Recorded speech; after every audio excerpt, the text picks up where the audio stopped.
Social welfare এবং social education বিভাগের উদ্যোগে এক সচেতনতামূলক কর্মশালার আয়োজন করা হয় সোমবার। আগরতলা পৌর নিগমের সমস্ত কর্পোরেটরদের নিয়ে এই কর্মশালার আয়োজন করা হয় আগরতলা পৌর নিগমের কনফারেন্স হলে। পৌর নিগম মেয়র দীপক মজুমদারের উপস্থিতিতে হয় এই কর্মশালা।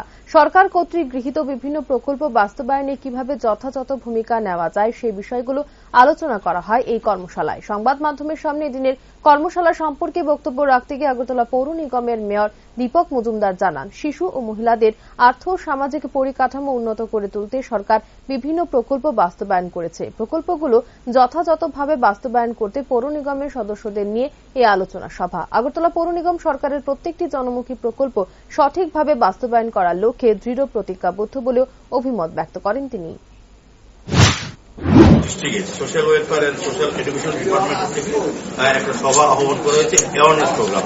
এই রাজ্য এবং কেন্দ্রের যে কর্মসূচিগুলি বিভিন্ন ক্ষেত্রে এই রাজ্যবাসীর জন্য দেওয়া, জনকল্যাণে দেওয়া আছে, বিভিন্ন শিশু থেকে আরম্ভ করে মহিলা এবং অন্যান্য বিষয়গুলি আজকে বিশেষ আলোচনা হয়েছে। এখানে আমাদের সোশ্যাল ওয়েলফেয়ার এবং সোশ্যাল এডুকেশন ডিপার্টমেন্টের ডেপুটি ডিরেক্টর ডক্টর চন্দনী বিশ্বাস মহোদয়া উনি প্রেজেন্টেশন দিয়েছেন। আমাদের হাউসকে যেহেতু জনপ্রতিনিধিরা জনকল্যাণের সমস্ত বেনিফিট সিলেকশনের ক্ষেত্রে সহযোগিতা করে সরকারকে, উনি আবেদন রেখেছেন আমাদের পৌর নিগমের সমস্ত কর্পোরেটরদের কাছে যাতে এই কর্মসূচিগুলি সুস্থ বাস্তবভাবে রূপায়ণ করা যায়, সেক্ষেত্রে তাদের সহযোগিতা চাইছেন।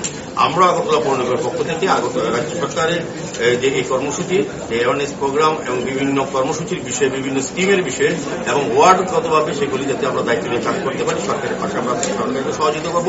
সরকারের সহযোগিতা আমরা আমাদের ওয়ার্ডে যার যার যে কর্মসূচি পাওয়ার কথা তাদেরকে আমরা পৌঁছে দেবো। এই কারণে আজকে এই পর্যায়ের মিটিং। সার্বিকভাবে আমি আশা রাখবো আগরতলা পৌর নাগরিকদের জন্য যে বাজেট আছে, আমরা এস্টিমেট বাজেট পেশ করেছি, সেক্ষেত্রে নাগরিকদের যে চাহিদা, যে সমস্যা মেটানো সম্ভব হবে। আগামী দিন ফুল বাজেট করে শহরবাসীকে আরো বেশি কিভাবে উন্নয়নের নিরিখে আরো কাজ করা হয় শহরের জন্য, সেটা আমরা চিন্তা করব। চিন্তা ভাবনা আমাদের আছে, আমরা আগামী বাজেটের মধ্যে সেটা ধন্যবাদ।